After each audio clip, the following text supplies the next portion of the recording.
আসসালামু আলাইকুম প্রিয় গাইস। দেখুন, আমার লাইফের এই প্রথম আমি ব্র্যান্ড নিউ গাড়ি চালাবো, তাও 2026 সালের গাড়ি, 2026-এর মডেল।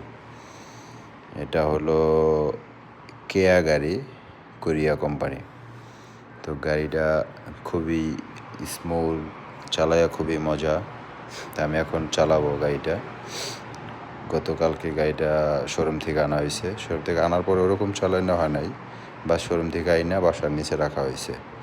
এখন এটার ভিতরে কী আছে, কেমনে কী, মানে এটা তো ফুল অটো গাড়ি, পুরাটা দেখা হয় নাই। তো এখন চালালাম, খুবই স্মুথ, ব্র্যান্ড নিউ তো বুঝেন না। তাও সৌদি আরবে 5 থেকে 6 মাস আগেই ব্র্যান্ড নিউ গাড়ি চলে আসে, মানে 25 সালে 26 সালে গাড়ি চলে আসে। তো গাড়িটা ভালো লাগলে সবাই লাইক, কমেন্ট, শেয়ার করবেন।